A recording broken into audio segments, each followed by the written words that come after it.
Hey guys, Steven Martinez with the American Dream. I just want to say a big thanks to all our supporters and fans. It's because of you guys that we're able to keep growing. Having said that, please don't forget to follow and subscribe. It means a lot to us. That's what helps us keep growing. And also, I hope you guys enjoy the next episode. Hey guys, welcome back to the American Dream podcast. I'm here with another special guest, Dr. Nathan Bryan. Thanks for coming, brother. Brother, good to see you. Man, I went bowling the other day, and every time people shake my hand, it kind of hurts. But I try to just remain strong. Well, I was trained by my dad to always have a firm handshake. Me too, but I went bowling. I guess the way I bowl, it was just so sore. Anyways, for people that don't know Dr. Nathan Bryan, obviously you're clearly very successful, but what brought you to who you are today in terms of, the trajectory from growing up to now? I grew up in small town Texas. Grew up in a small town, about 1,000 people, and was always, had it instilled in me we had to work hard and be determined and have self-discipline and do the right thing. So that was, I guess, ingrained in me from day one. And, graduated at the top of my class, went to University of Texas, got a degree in biochemistry, and then quickly realized that the job market for a bachelor's degree in biochemistry wasn't great. So I knew I had to go and further my education. Mm-hmm. And so from there, I spent 4 years at LSU School of Medicine, where I got a PhD in molecular and cellular physiology, then went and trained in Boston. But really, my entire professional career has been really research around a single molecule called nitric oxide. Mm-hmm. And that's really, the past 30 years has really defined my professional career, because when I started in the field in 1998, a Nobel Prize had just been awarded for its discovery, and we knew it was an important discovery in medicine, but we didn't really know didn't understand everything about it, especially how to restore its production naturally in the human body. So that's been what I've been focused on for the past 25 or 30 years. But, had to overcome a lot of hurdles and obstacles and opposition in the field, but here we are. I love that. So why specifically medicine? Usually people have kind of like a backstory as to why they choose what they're doing. What made you want to go specifically to that field? I didn't really know what I wanted to do. I was a typical small town high school boy. I made good grades. My counselors advised me to go into engineering because I was really good at science and math. So I enrolled in the engineering department at University of Texas, and I was naive, a country boy going to the city, and go, what do engineers do? And they go, well, they build bridges and buildings and things. I go, that's not really what I want to do. And so I entered the College of Natural Science and entered the biochemistry degree program. And, for me, it was always just the curiosity. And in the basic sciences, the one thing I love about the sciences, and especially the medical sciences, is you have complete intellectual freedom, right? I can contemplate or I can ask any biological question, any important question, and then I can design experiments to answer that question. Mm-hmm. And you always get an answer. It may not be the answer you're looking for, but you always get an answer. Mm-hmm. And I think what I've found in my 25 years of research and discovery is it's the answers that you aren't expecting that are the ones that change the course of history. And that happened to me. I mean, we were looking for things and it didn't happen, and many times we saw what we didn't expect. Mm-hmm. So with nitric oxide, specifically, what gravitated your attention towards that? Well, when I entered the program at LSU, so part of that curriculum is the first 2 years, it's all didactic lectures, right? You get to learn the biochemistry, anatomy, physiology, pharmacology, physiology. Then after those 2 years, we went off and did research rotations. And we had to find kind of an area of research in that department of molecular and cellular physiology that we had an interest in. Mm-hmm. And so we were required to do at least 3 rotations. Okay. And so I rotated through a lab that was doing kind of what's called ischemic preconditioning and gastroenterology type of work. I did some work in a lab that was really focused on DNA and telomerase, the ends of the chromosomes, and later on a Nobel Prize was awarded for those discoveries.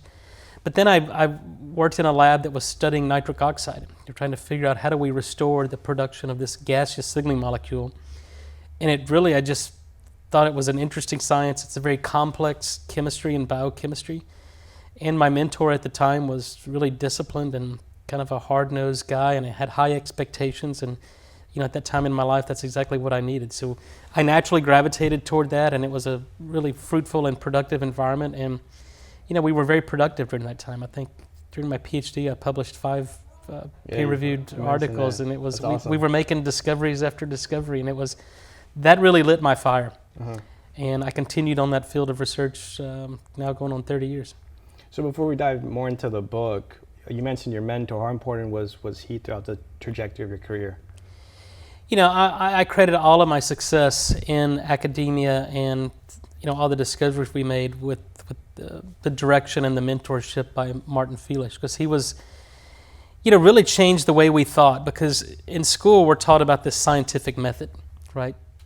Develop a hypothesis, you know, and go through the scientific method. But Martin was different. And he always told us, your research program should be curiosity driven.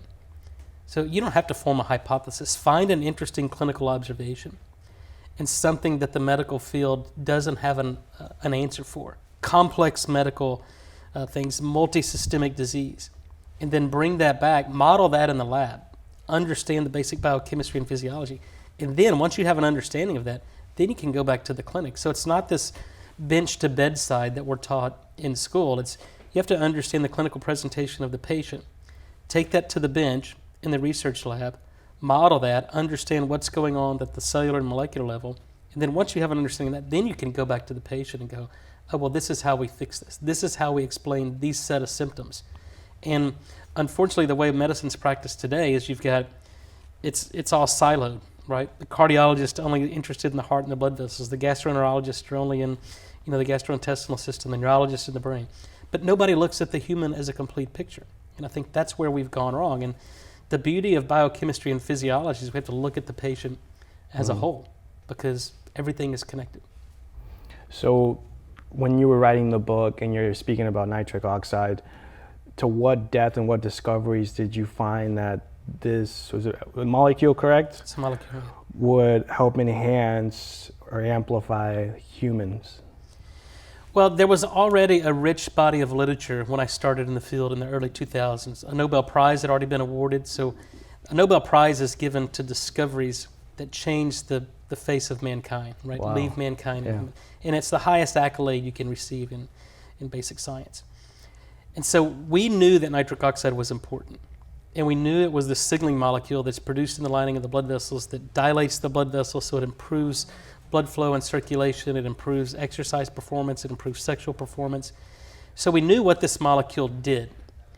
What the field didn't understand was really have a clear understanding, how does the human body make nitric oxide? What goes wrong in people that can't make it? And then how do we fix it? So those were the three kind of fundamental questions that I set out to ask in my own independent research career. And today, you know, we certainly understand how the human body makes it. We know what goes wrong in people that can't make it. And many of the discoveries that I made in the research lab now reveal that we can restore the production of this molecule. So why do humans make it, or how do they stop making it? Well, they make it primarily through two ways. There's an enzyme in the lining of the blood vessel, and we call that the endothelium. So the cells that line all blood vessels throughout the body make this molecule, nitric oxide.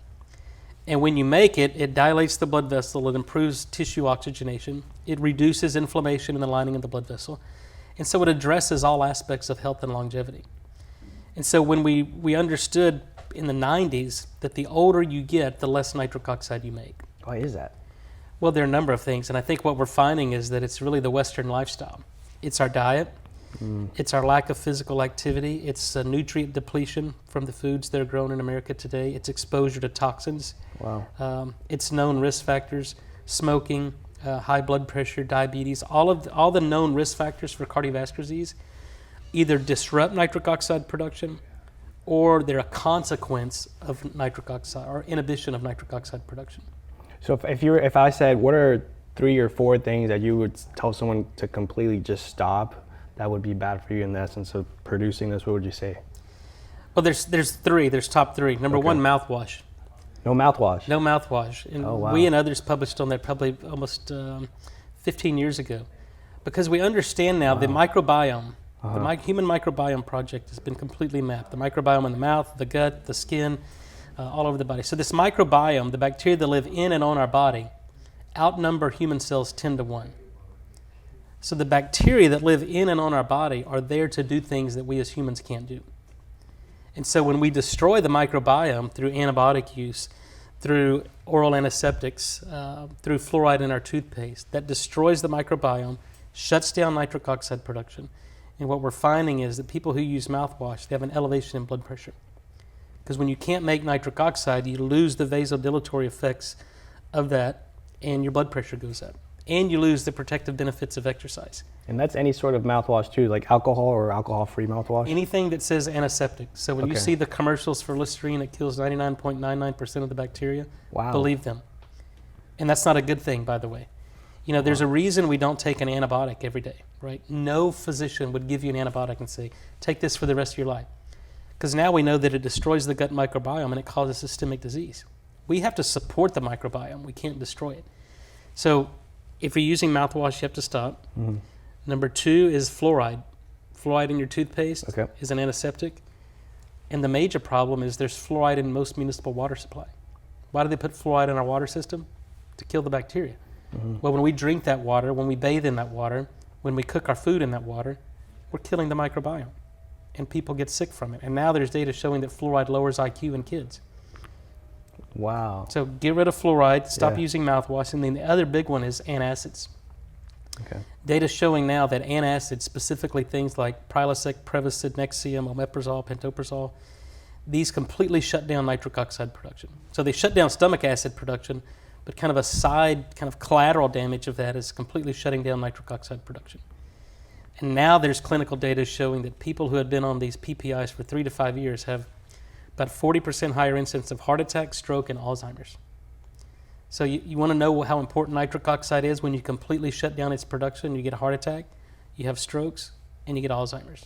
Wow. And those are the chronic medical conditions that the globe is faced with. Number 1 killer of men and women worldwide. So that's what not to do in this That's case. what Now, not to do. now, what would you do to support it? What's something that you could do? Well, we have to get, the body's a lot smarter than we are, right? We got to get out of the way. So if you stop using mouthwash, get rid of fluoride, stop using antacids. Now the body is actually designed to promote and produce its own nitric oxide. We can enhance this through elimination of sugar and carbohydrates in the diet. We can throw in some more green leafy vegetables, which are enriched in what we call inorganic nitrate that the body can then convert, or the bacteria in the body convert that to nitric oxide. And we can get moderate physical exercise. Exercise is medicine because it stimulates nitric oxide production. And so, you know, those are cost savings, right? Mm-hmm. If you eliminate mouthwash, get rid of fluoride in your toothpaste, and get off antacids, and then we just eat less sugar, less carbohydrates, a balanced diet in moderation, and we exercise 20, 30 minutes a day, then that's priming and stimulating our body to make nitric oxide on its own. In your opinion, when you say diet, there's so many things, and I think nowadays you hear diet and like there's keto, there's 3-day fasting, there's the juice cleanse, there's all sorts of diet. What's the perfect diet in your opinion? I don't think there's any perfect diet that's for everyone. I mean, we're so different and individualized that you have to find a diet that works for you. But I base everything I do based on data, right? And so what I find in the medical and scientific literature is that intermittent fasting is probably the most beneficial thing you can do. It turns on longevity genes. It induces mitochondrial biogenesis. It increases the metabolic flexibility of the human. So the data are very clear. A 16 to 18 hour fast every day. As soon as you go to bed, you start that clock. Well, no, I think what I do is I eat my last meal at usually 6 p.m. Okay. And then I don't eat again until noon the next day. So that's 18 hours of fasting. No water, no coffee, nothing. No, I drink water and coffee, but I don't break the fast. Mm-hmm. So in the morning when I wake up, I have supplements that I take. I take some amino acids. Nice. They don't break the fast, but it prevents protein breakdown. Because during that fast, you don't, depending on your body type, I mean, you start breaking down glycogen first, then you start breaking down fat, and then if you don't have glycogen or fat, then you start breaking down protein. You don't want to break down protein. So what I do is I take some amino acids in the morning to prevent the breakdown of protein. So I don't lose muscle mass and I don't lose bone mass. So I think that the data is very clear. And anybody can do that, right? It's just discipline. Of course. And then the other thing, I mean, for me, I'm not a big fan of these extreme diets, straight carnivore, straight vegan. Yeah. We have to get our nutrients from a diverse source of foods. But what I do think, and what I think it's corroborated by the literature, is that sugar is bad. Sugar is a toxin. It's a poison. It sticks to things. And enzymes, when you're understanding biochemistry and enzymology, these proteins have to undergo conformational change. And sugar's sticky. Right, if you've ever spilt a soda on the countertop and you come back the next day, it's sticky. Yeah. Well, when you have diabetes and elevated sugar, blood sugar, everything sticks together. Platelets stick, monocytes, neutrophils, immune cells stick to the lining of the blood vessel, causes inflammation. The sugar sticks to hemoglobin, and we can measure that as hemoglobin A1C as an accurate measure of long-term glucose control. So we have to eliminate sugar, and we have to eliminate sugar from our diets, from our supplements, and from anything we're consuming. So low glycemic index, completely carb-free, or, everybody's different, right? If you're metabolically active and physically active, carbs are fuel. And athletes, fuel up by eating carbs before a race or for a marathon. They need it because they're going to burn it. But the average American who's a couch potato, the worst thing they can do is eat carbs, because what's going to happen? You don't burn it, it's stored as fat. And we have a pandemic, a global pandemic of obesity. Wow. I want to touch base on two things. One is reverting back to the intermittent fasting. I have this question for myself, actually, because my buddy does intermittent fasting. I try to, but I only have water and coffee. But I put sugar in my coffee. He's like, nah, you're breaking your fast. Is that true? If I put sugar in my coffee, I'm automatically breaking my fast? I mean, it depends upon, your metabolic flexibility. If it depends on how much sugar. Okay. Right. But what I do is I use honey. Okay, that's what I've heard too. So honey's more a low glycemic index, and it's just a touch. It's just a touch to kill the bitterness of the coffee. And I drink 1.5 cups of coffee, but it doesn't raise my blood sugar. Okay. So if whatever you're doing and you get this continuous glucose monitors, you can see what's elevating your blood sugar and how long that particular beverage or what you're doing increases your blood glucose levels. God, I'll start subbing out the sugar for honey. Yeah, no, and it's great for allergies, for seasonal allergies. I mean, you drink the local honey and it basically primes your immune system and eliminates seasonal allergies. That's awesome. My second question was sugar. I saw a thing the other day on social media. It was saying how the number one thing that humans are addicted to is sugar. And I think I can speak for most people too. And my girlfriend's dad actually cut off sugar. He's also a doctor, by the way.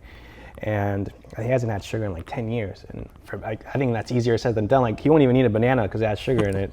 How do you stop eating sugar? And if you want to stop eating sugar, is it cold turkey? What's the process to that? It's an addictive disorder. Yeah. Sugar is an addictive substance. In fact, it's probably one of the most addictive molecules out there. So it's just like any addictive disorder. Number one, you have to have discipline.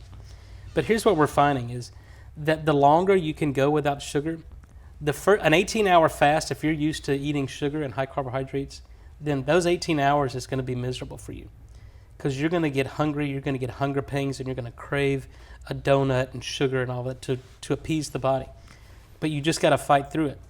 And what I found is that the sugar pangs, the hunger pangs go away over time. So then usually once a month, I'll do a 24, 48, 72-hour fast. And when I first started that, it was awful. I mean, because you feel so hungry that you feel like you need to eat, and you just have to push yourself through it. I drink water, that kind of suppresses the appetite. But after the first 24 hours, the hunger pangs, the cravings go away. And your body responds almost immediately. When I do a 72-hour fast, I'll drop 6 or 7 pounds over those 3 days. Just from burning fat. You start to see the tone in your muscles, and it's life-changing. And then when you can look in the mirror and see those changes, you're motivated. And that's something that I don't care what diet you're on, you don't see those. And that's why there's these yo-yo diets, because people get on them, they don't have the discipline, they get off of them, and then they rebound and they gain more weight than what they started with. How healthy would you say it is to do those 3-day fastings, like once a year, once every 6 months? Everybody's different, and you have to, what are you trying to achieve, I would ask you. So if you're just wanting to increase your metabolic flexibility, then, maybe once a quarter. If you're trying to lose weight and you've got 50, 100, 150 pounds, you need to do it maybe once a month. Because it's during that time that 3 days of a water fast that you're completely reprogramming your DNA and increasing these longevity genes and completely changing the metabolic profile of your cell. So if someone, let's say nowadays too with kids, I've noticed, I've seen videos where parents are giving kids horrible processed foods and all this. Someone watching, I guess, who wants kids or wants to have kids, who doesn't understand the impact of giving these kids, like, hey, let me just take the easy way out. Here's a honey bun, here's this, here's processed orange juice. What can you tell them so they really understand the importance of what they're doing to their kids? Well, it starts in utero. The mother that's carrying a baby has to be well nourished. And you got to make sure that you're delivering to that growing baby all the nutrients it needs for full development, so that when you deliver that baby, it has what it needs to do. But yeah, you have to breastfeed. I mean, formula is horrible for a baby. I mean, I understand some mothers can't breastfeed, their milk doesn't come in and they have other issues, but breast milk is nature's most perfect food. And there's data now showing that breastfed babies are protected from diabetes, hypertension, disease later in life, as opposed to formula-fed babies. So it starts there. But when you start to become a toddler and they're eating real food, you have to eliminate the sugar and the honey buns, the donuts, and give them good quality proteins, good quality fats, and really it comes back to the basics. A balanced diet in moderation with very limited sugar. So I have another question for you, and I'm really, really big on health and wellness. I'll do sauna, cold plunge. I take sea moss, magnesium, L-theanine, resveratrol. Yeah, I take a lot of stuff. I'm really big on that. I want to talk about dairy for a second. Yeah. Are we meant to drink regular cow milk, or is that something that you'd say we're not supposed to really drink milk from animals? Personally, I don't drink milk. There's some people, because I have the dairy intolerance. Me too.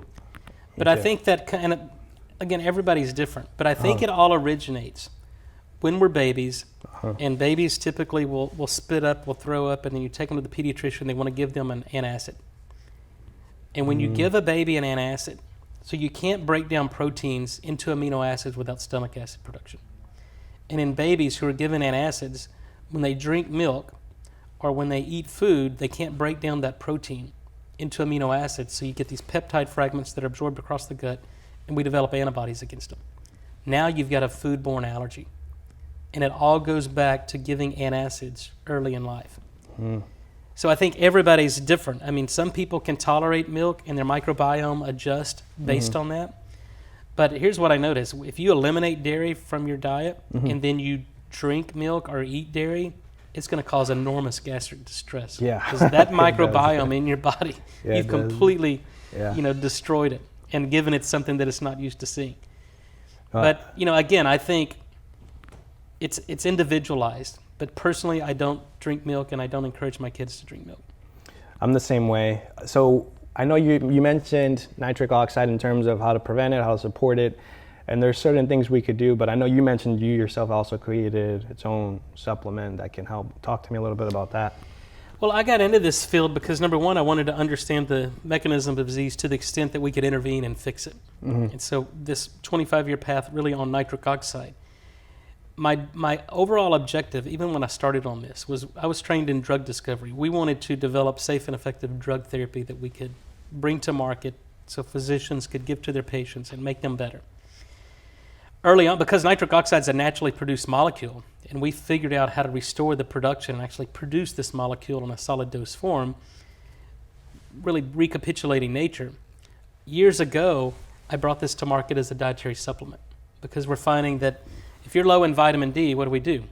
We give you vitamin D. Of course, yeah.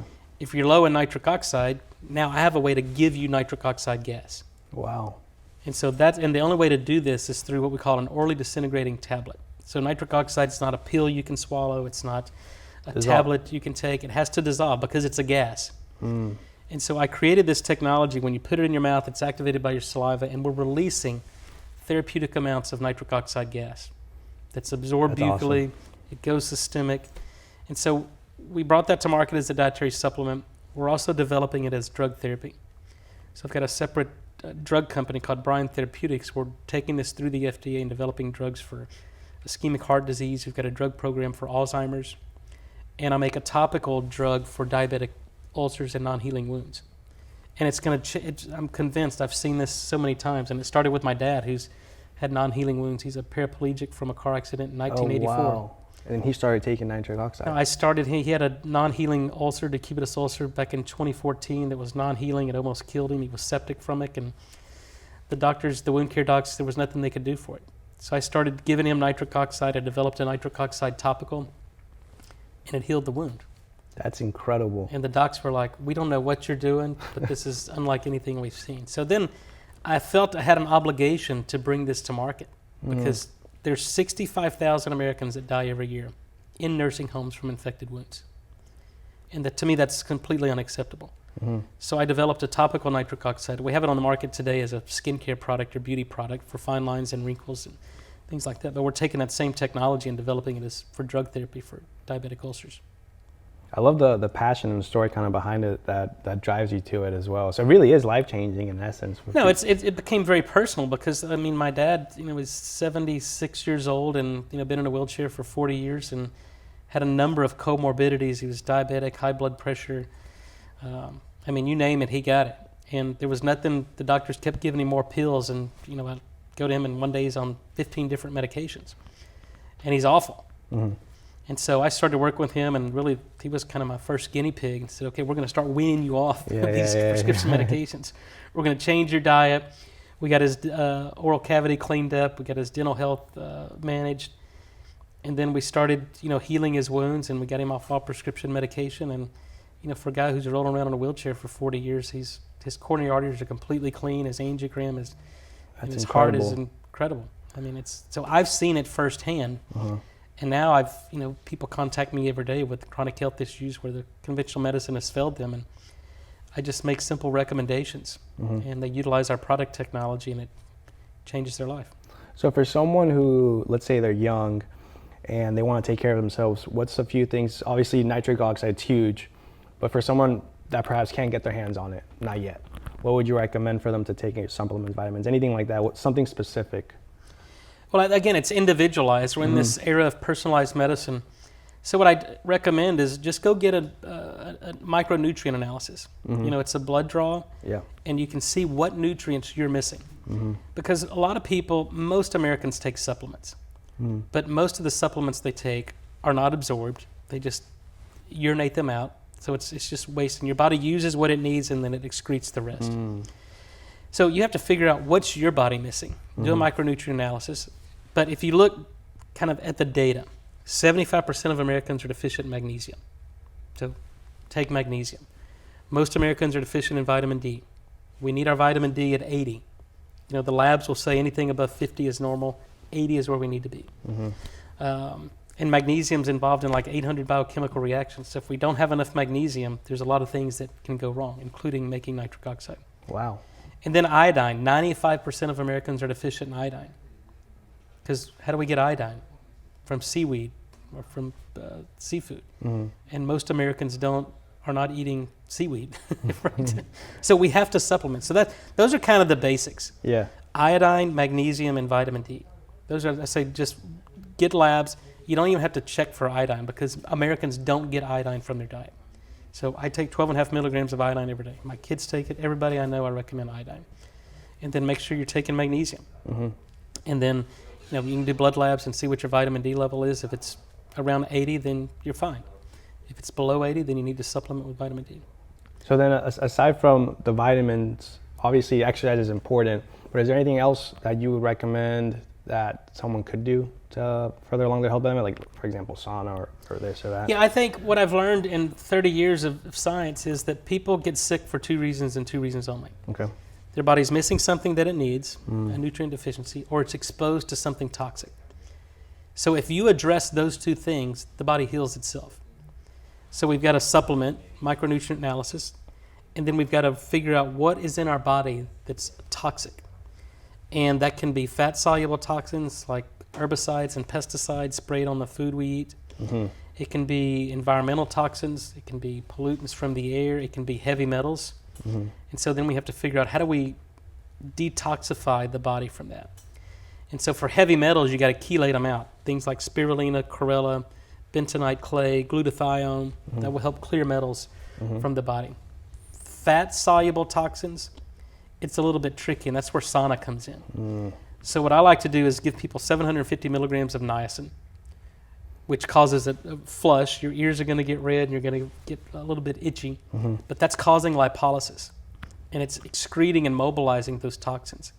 And then what you have to do is have a binder on board. So before you get in the sauna, take charcoal, bentonite clay, or an algae product, and then I sit in a sauna for 170 degrees for 30 minutes. 170? 170. That's crazy. You're going to sweat. You're going to sweat, and you're going to detoxify. Yeah. And take deep breaths, because the main routes of excretion and detoxification are deep breathing, sweating, urination, and defecation.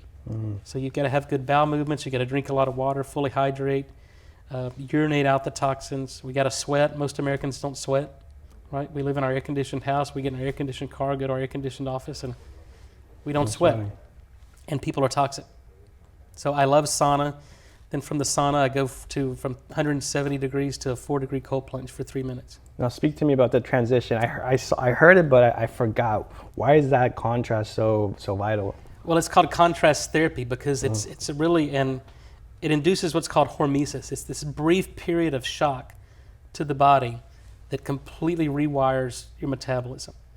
And so specifically, the cold therapy is turning white fat into brown fat, right? So we're inducing mitochondrial biogenesis, and brown fat is enriched in mitochondria, so it's more metabolically active.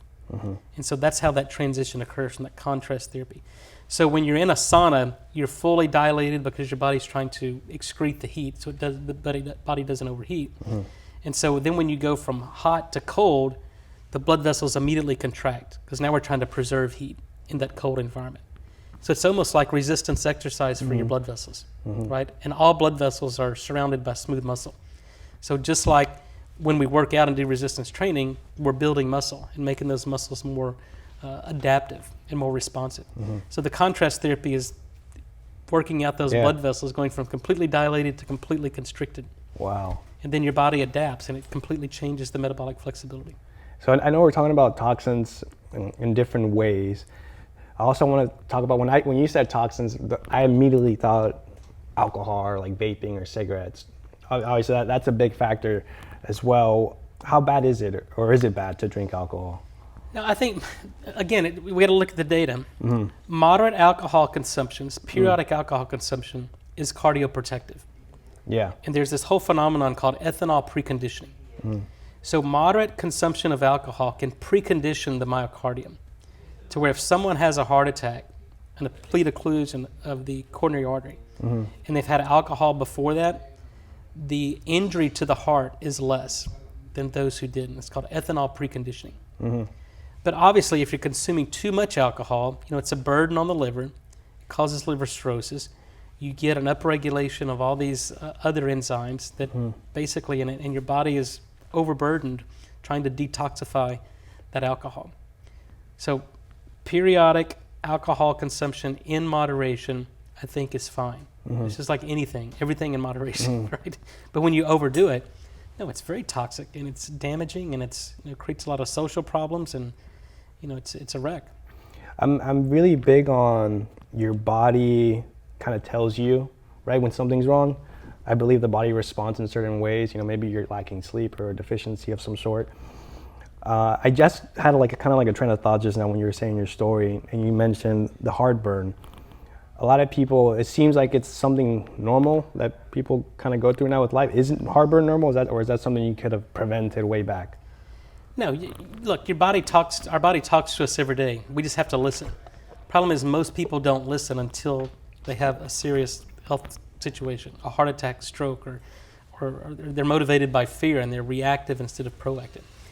Yeah, heartburn and acid reflux is your body telling you don't have enough stomach acid. Right, so let's think about gastrointestinal physiology. When we eat protein, when we eat a meal, we have to have, so whether it's plant protein or animal protein, humans are never designed to incorporate foreign protein to make human protein, right? So we take plant protein or animal protein and we break it down into amino acids. We transport those amino acids into cells, and then we make human proteins based on those amino acids. And so if you can't make stomach acid, you can't break down proteins into amino acids. Number two, you can't absorb nutrients like magnesium, iron, selenium, chromium, iodine. And so the body's response is, if you put something in your body that your body doesn't like, it tries to get rid of it, and you try to expectorate it. Wow. Right? So if we eat some E. coli lettuce, what's the first thing that happens? We start throwing up. Then as it progresses through the GI tract, we have diarrhea. It's the body trying to get rid of whatever's toxic. Same thing happens with heartburn. If we can't make enough stomach acid and we can't break down those proteins into amino acids, then the body tries to get rid of it. It goes, I don't need this, I can't utilize it. And that's reflux. So it never made sense to me as a biochemist and physiologist why in the world you would give an acid suppressor to someone with acid reflux. Yeah. You need acid. Yeah. So what I tell people is take apple cider vinegar. You need to acidify the lumen of the stomach. So that's something good to drink in the morning? It's acetic acid. It has a pH of 2. The normal pH of the stomach is between 1 and 2. So if you have acid reflux after a meal, take apple cider vinegar before, acidify the lumen of the stomach. Now when you eat, you can break it down, you can digest it, and the GI tract works normally. Mm-hmm. I've always been big on, at least in my opinion, for me, it's before I go to the prescription stuff, I want to find the natural cure of it, because that should be the thought process. Because I feel like our bodies would react that way. Am I correct? Having said that, for someone that's going through symptoms, let's say it could be a cold or a flu, anything like that, instead of them going straight into NyQuil, DayQuil, or anything over the counter, what would you recommend to have a natural cure? Let the body do its job and get out of the way. Mm-hmm. Number one, I'd never give a fever suppressor. A fever is the body's natural response to fight an infection. Mm-hmm. If we take something that suppresses a fever, we've handcuffed our body to kill the infection or the pathogen. Mm-hmm. I mean, there are times if your fever gets above 103, approaching 104, then you could go into febrile seizures, and that's a critical situation.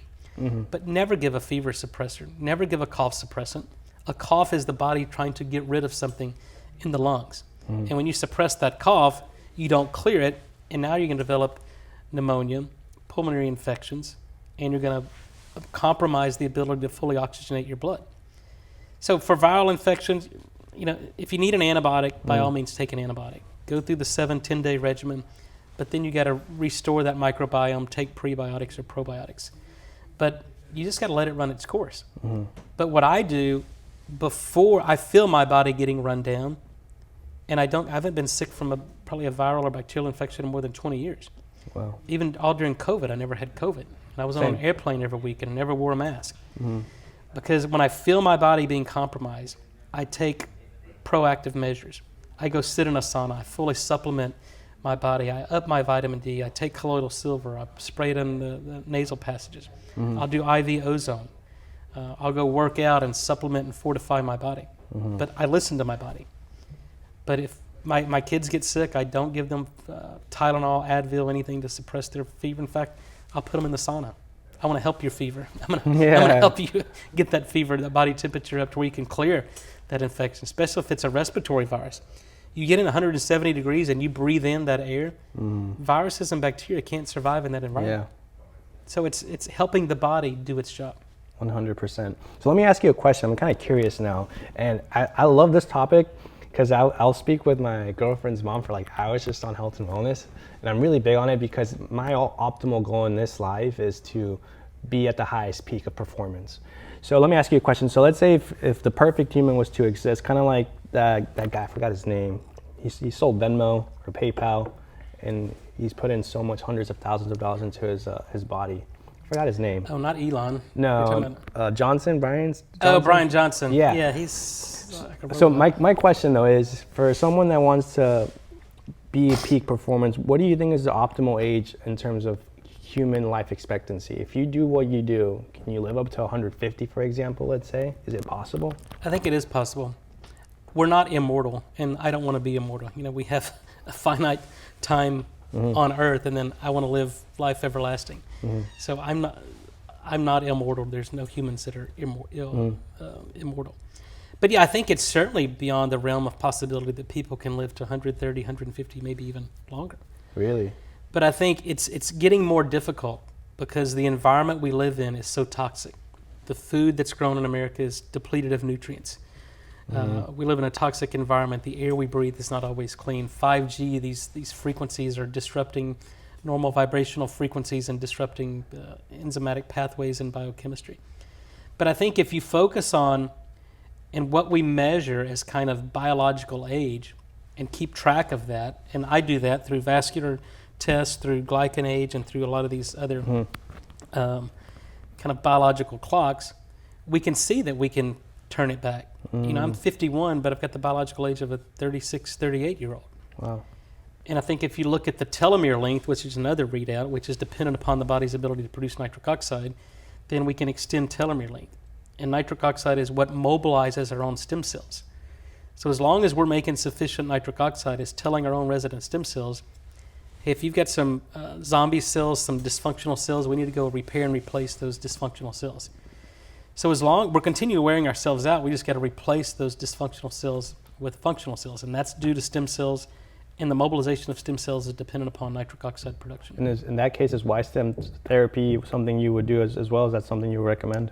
Absolutely. I've had my own stem cells banked. Now I have an unlimited supply of stem cells that, every 6 months I'll go get my own That's awesome. stem cells infused. And I think and I'm about to do it to my kids who are 16 and 14. Uh-huh. Because now the technology exists where we can take autologous stem cells, fat-derived, bone marrow-derived, and then expand them and have an unlimited supply. I think about my dad in a car accident in 1984. If that were to happen today, and we had his stem cells banked, immediately upon the accident, we could take him in, do intrathecal injections at the site of injury, and he wouldn't be paralyzed. Wow. And that's the power of regenerative medicine and stem cells, and I think it's certainly the future. I have an unlimited supply, and God forbid I ever have an accident where I need stem cells, but I do it just as prophylactically and to be proactive. So do you think the advancement of medicine in general it's continuing? We still haven't hit that kind of benchmark. It's going to continue to advance as we move forward. Or do you think it's capped?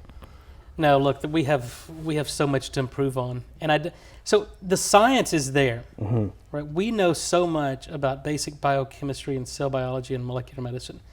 The problem today is the application and the translation of that science into standard of care. And the reason for that is because there's so many powerful forces we're going up against. Because when you think of medicine as a business, there's no money in cure, right? Medicine is a business, and the goal of any business is to acquire as many customers as possible and keep them as long as possible, right? Lifetime value of that customer.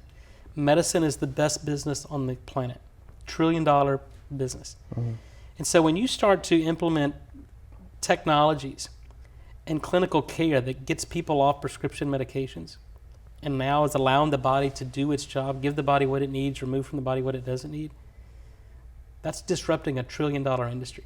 And Big Pharma is so against that. So there are cures out there, but again, there's no money in cures.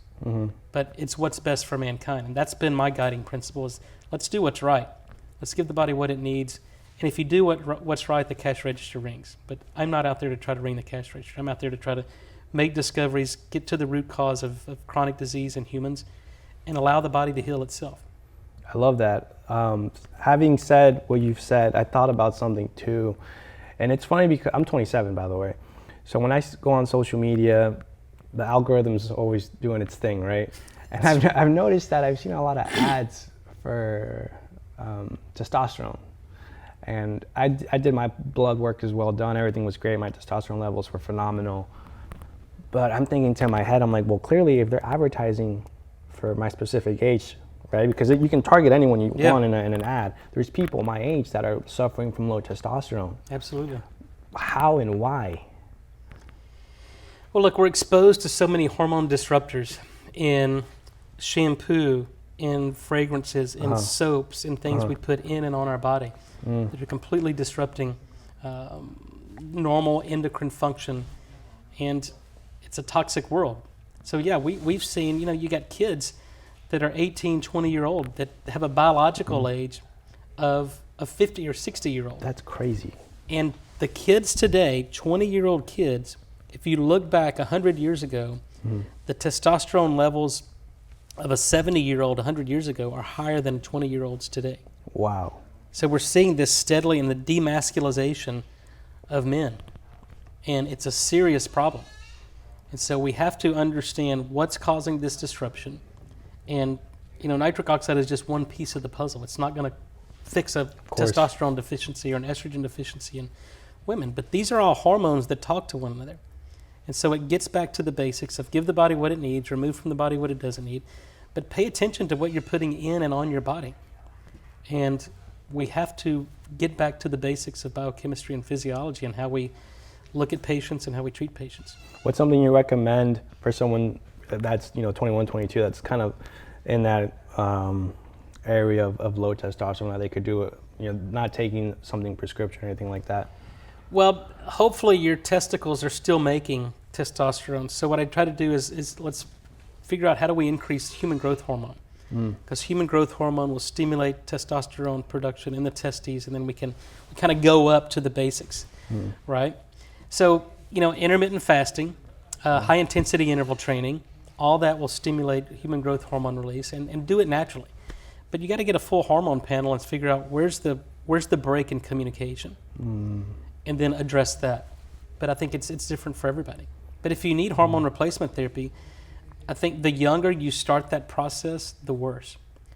Because when you start giving exogenous testosterone, it completely shuts down endogenous production. You get testicular atrophy, and now you're dependent upon that testosterone shot or pellets or whatever, how you're delivering it for the rest of your life. Because the longer you take it, the testicular production of testosterone is completely shut down. I like how you said that, the break of communication. That's a really beautiful way of putting it whenever your body, because our body pretty much works in unison, right? There's obviously something there that we're going to feel there's something off. So what's the overall plan with you in general, with your life, your goals in the next 10, 15 years of what you want to do? My objective hasn't changed for the past 20 years. It's to educate and inform on the importance of nitric oxide to everybody around the world. Because I think I know that once people understand how important this one molecule is and understand what they may be doing to inhibit its production and understand what they can do to promote its production, it's life-changing. People that have chronic high blood pressure, they take steps to restore nitric oxide, they get off blood pressure medicine. Their diabetes is resolved. Their Alzheimer's and dementia, they're starting to get better perfusion of the brain. Wow. Their inflammation is resolved.